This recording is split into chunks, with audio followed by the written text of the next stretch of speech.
पर यह बात वो समझ ही नहीं रही। क्या मैं गलत हूं अद्वैत? तुम गलत नहीं हो, लेकिन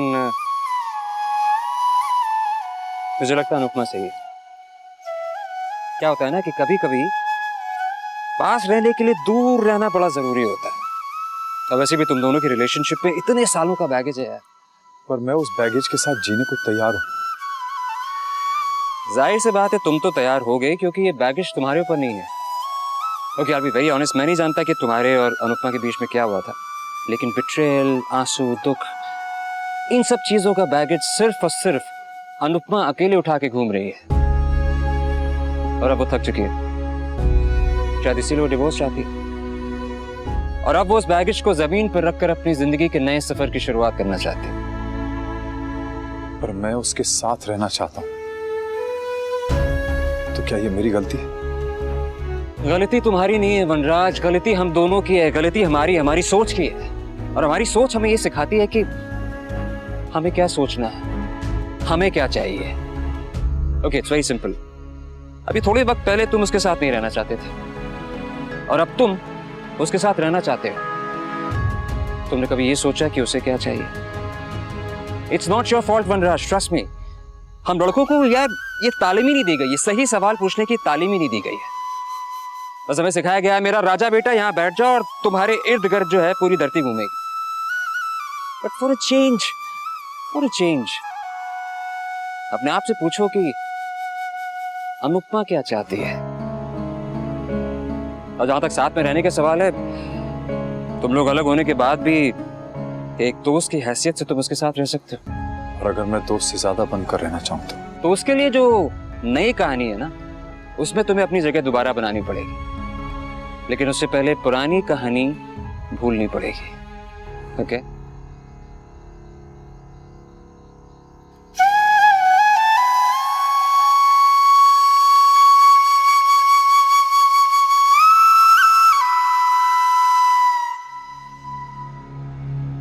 मासी, अनु आंटी आपसे मिलने आई है।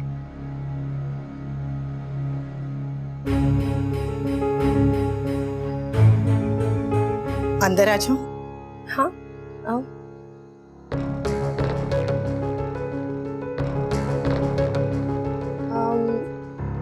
ये सब क्या है?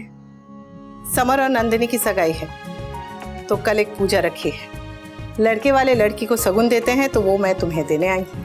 लेकिन ये सब तुम्हें नंदिनी की मॉम को देना चाहिए अनुपमा, मगर किसी ने तो उन्हें अभी तक इन्फॉर्म भी नहीं किया है। मैंने कल रात को उनसे बात की थी, वो इस रिश्ते से बहुत खुश है। आना चाहती थी पर नहीं आ पा रही हैं।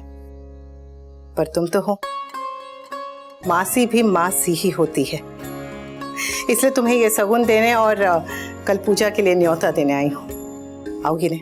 बरसों से दूसरों की खुशियों में शामिल होती आ रही हूँ, कल भी हो जाऊंगी। पता नहीं खुशियों को मेरा पता कब मिलेगा। बहुत जल्दी। कान्हा जी ने चाहा तो बहुत जल्दी तुम्हें तुम्हारी खुशियां मिल जाएंगी। अनुपमा को डिवोर्स डेट पता चल गई, मगर फिर भी उसने कुछ नहीं किया। ये दोनों पति पत्नी घर घर खेलना तब तक बंद नहीं करेंगे जब तक मैं नहीं करूंगी। आओगी ने? ऑफ कोर्स आऊंगी। लड़के वाले की पूरी फैमिली है, तो लड़की वालों की तरफ से भी तो किसी ना किसी को आना ही पड़ेगा ना।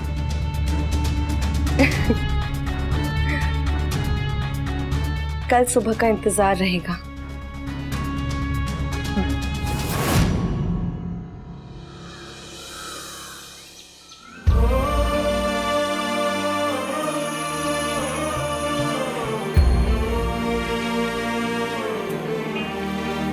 दीप है मंदिर का कोई, पूजा का तू फूल है, याद आपो तुझे सब खुद को यार ये लाग है, ये गंगा जल कहाँ है? अभी लाई बा। ये तू कहाँ जा रही है? बा मैं वो भोग का प्रसाद बनाने जा रही हूँ। वो हो जाएगा, पहले इधर आ। इधर आ। हाँ बा। क्या हुआ है?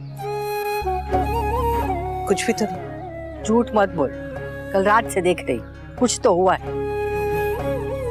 कुछ नहीं हुआ है बात, आप परेशान मत हुई ना। मतलब तू मुझे नहीं बताएगी?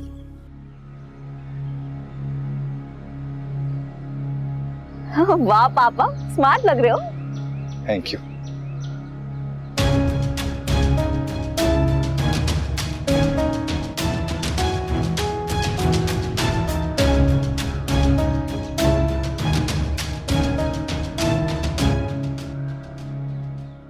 तुम दोनों को साथ में बैठकर पूजा करनी है। जी बा, माता पिता है तो साथ में बैठना ही पड़ेगा।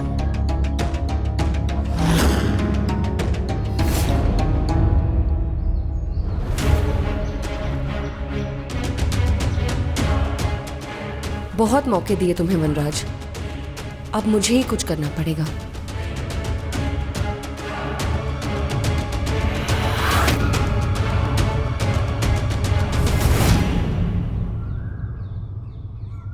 चलो अब रस्म शुरू करो। अनुपमा अनुपमा अनुपमा।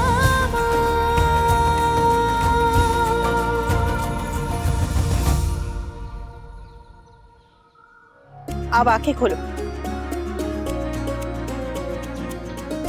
हमारे यहाँ सगाई से पहले ये रस्म होती है। अब तोशु के टाइम पे तो वो नागिन की वजह से न ढंग से सगाई कर पाए, न मन मर्जी से शादी कर पाए। तब जो नहीं हुआ था वो अब सब करूंगी। समर की शादी में मेरे सारे अरमान पूरे करूंगी, और क्यों न करूं? हाँ, लड़के की दादी जो हूँ। हाँ, देखने में तो ये रस्म एकदम सीधी सादी है, पर इसका महत्व बहुत गहरा है। जीवन में जब आप अकेले होते हैं ना, तो सिर्फ अपने आप को देखते हैं, जैसे अभी तुम दोनों देख रहे हो। और जब शादी हो जाती है तब सिर्फ अपने आप को नहीं, एक दूसरे को देखना है।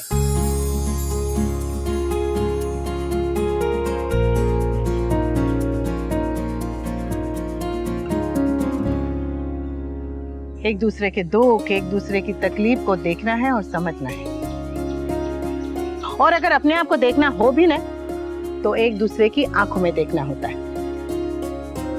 वाह, दिस रस्म is so cool and so romantic. तुम्हें आजकल बहुत ये रोमांटिक फॉर्मेटिक समझ में आने लगा है। हाँ, एक बात कहूँ, ये रस्म देख के मुझे अपनी रस्म याद आ गई लीला। आजकल लोग इन रस्मों को अंधविश्वास समझते हैं, लेकिन इसके पीछे भी एक साइंस है। साइंस? वो कैसे? अच्छा एक बात बताओ, शादी में दूल्हा दुल्हन को हल्दी क्यों लगाई जाती है? आई नो, ग्लो के लिए। ऐसा कहते हैं, लेकिन असली वजह यह है कि हल्दी एंटीबायोटिक है। अब शादी की भीड़ भाड़ में, लोगों के बीच में दूल्हा दुल्हन को कहीं इन्फेक्शन ना हो जाए, इसलिए दूल्हा दुल्हन को हल्दी लगाई जाती है। वाह, ये तो हमें पता ही नहीं था। और पता है दुल्हन को मेहंदी क्यों लगाई जाती है? ताकि मेहंदी की खुशबू से दुल्हन को शादी का तनाव ना हो।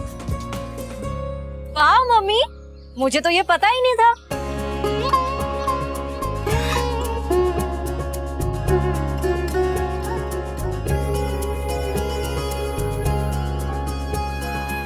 हमारी ब्यूटीफुल डोली बहन। मम्मी, जय श्री कृष्ण। जय श्री कृष्ण। हाय किंजू। मम्मी, आपकी तबीयत? आज आंखों में जरा भी आंसू नहीं आ, और आंसू आए भी तो खुशी के होने चाहिए।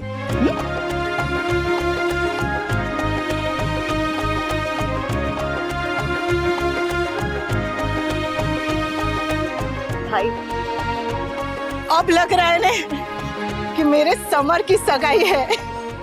अब तो सगुन भी पूरा होगा और खुशियां भी पूरी होगी। है ना बापूजी? मुझे तो पता ही नहीं था कि तुम दोनों को इतनी जल्दी शादी की। नहीं, वो अब एक्चुअली वो मम्मी ने कहा कर लो तो। हाँ हाँ, वरना तुम दोनों का तो बिल्कुल मन नहीं कर रहा था। अरे वो नहीं, मतलब हाँ नहीं, हाँ, हाँ, हाँ। अच्छा किया जो संजय कुमार भैलू को तेरे बापूजी के पास लेकर गए, वरना इन्हें वहाँ बहुत अकेला लग रहा था। हाँ मम्मी, संजय का सुबह फोन आया था, वो लोग बस पहुंचने ही वाले हैं। भाई, भाभी ठीक तो है ना? चाहे कुछ भी हो जाए, भाभी को कुछ मत होने देना प्लीज।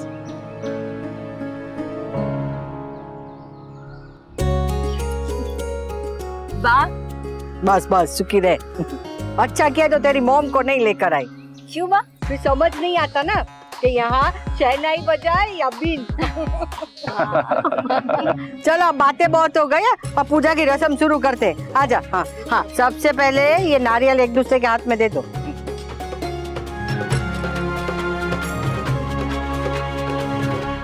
अब तुम दोनों संकल्प लो कि जिंदगी भर एक दूसरे का साथ निभाओगे, चाहे कितने भी झगड़े हो, पर साथ मिलकर सुलझाओगे। एक दूसरे की गलतियों को माफ करोगे और कमियों को अनदेखा करोगे। हम संकल्प लेते हैं कि जीवन भर एक दूसरे का साथ देंगे। झगड़े तो होंगे, पर मिलके उसे सुलझाएंगे। हमेशा एक दूसरे की गलतियों को माफ करेंगे और कमियों को अनदेखा करेंगे। चलो अब ये नारियल को लाल कपड़े में बांध दो।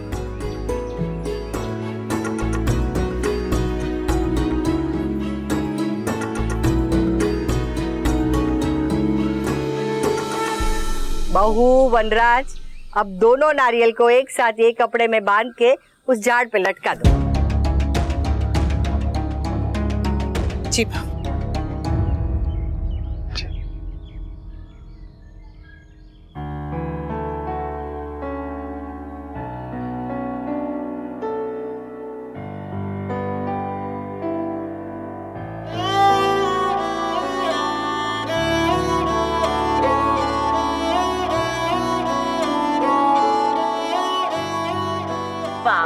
दोनों एक साथ कितने क्यूट लग रहे हो। Perfect couple.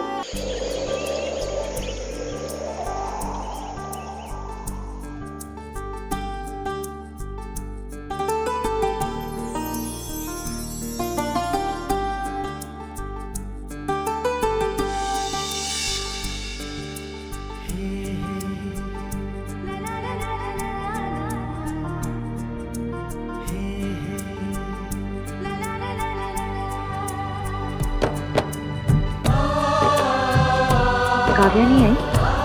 Thank God for that. I understand पक्षी, पर बहुत जल्द वो इस फैमिली का हिस्सा बनने वाली है। मेरी भाभी अनुपमा थी, अनुपमा है और हमेशा वही रही।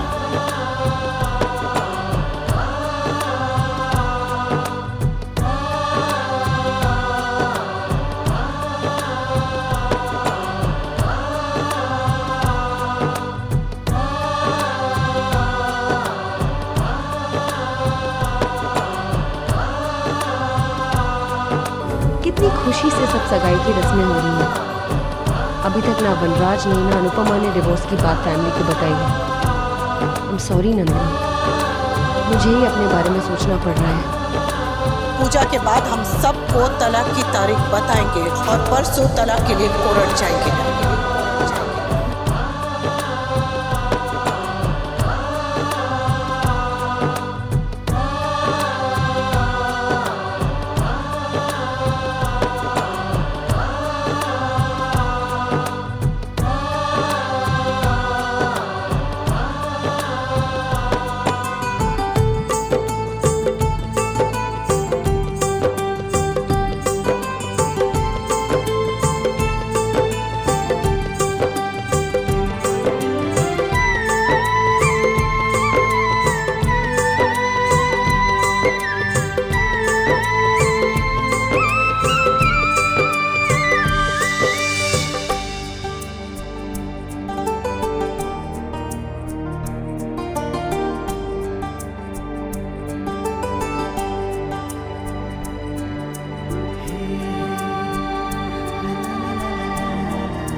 मजा खत्म हुई है, अब सगाई की तैयारियां शुरू कर सकते हैं।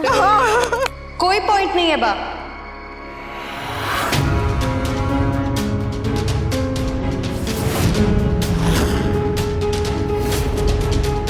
क्योंकि ये सगाई कैंसिल करनी पड़ेगी।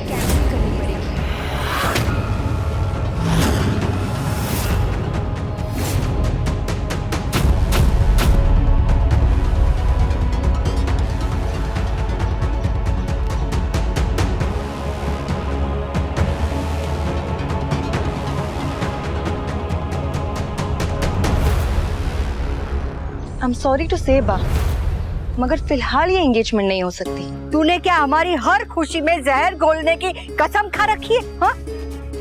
और तुझे तो किसी ने बुलाया नहीं था, तो क्यों मुंह उठा के चली आई? बा, काव्या को मैंने बुलाया था। मासी प्लीज, आप मेरी फैमिली है और अनु आंटी ने आपको अपनी खुशी में शामिल होने के लिए बुलाया था, ना कि आशीर्वाद की जगह मुझे कर्ज देने। I'm sorry Nandini, I know कड़वा है, लेकिन यही सच है कि तुम्हारी और समर की एंगेजमेंट अभी नहीं हो सकती है।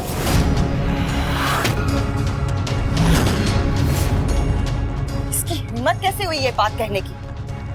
काव्या, तुम्हें तोसू के शादी के दिन समझाया था ने? लगता है अब ये भूल गई है, फिर से याद दिलाना पड़ेगा। बा, एक मिनट, तुम्हें जो कुछ भी कहना है साफ साफ कहो, लेकिन ध्यान रहे आज मैं कोई तमाशा बर्दाश्त नहीं करूंगी। मैं यहाँ कोई तमाशा नहीं करने आई हूँ अनुपमा, सिर्फ सच बताने आई। अच्छा, तो अब ये मैदे की कटोरी हमें सच बताएगी? कौन सा सच? सच तो सिर्फ एक है काव्या, कि तुमसे हमारी फैमिली की खुशी देखी नहीं जाती। काव्या प्लीज, आज तुम्हारी अपनी नीस की सगाई की पूजा है, कम से कम उसकी खुशियों का तो ख्याल करो।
फूही प्लीज, अगर आप गुस्सा होगी तो बात और बिगड़ जाएगी।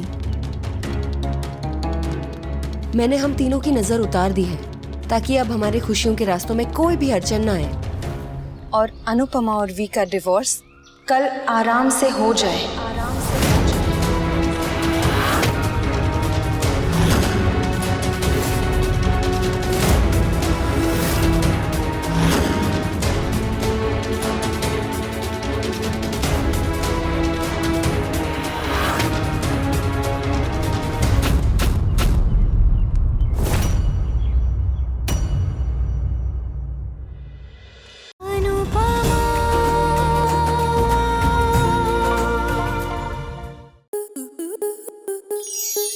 स्टार प्लस के ऐसे ही और बेहतरीन लम्हे देखने के लिए सब्सक्राइब करें हमारे YouTube चैनल को।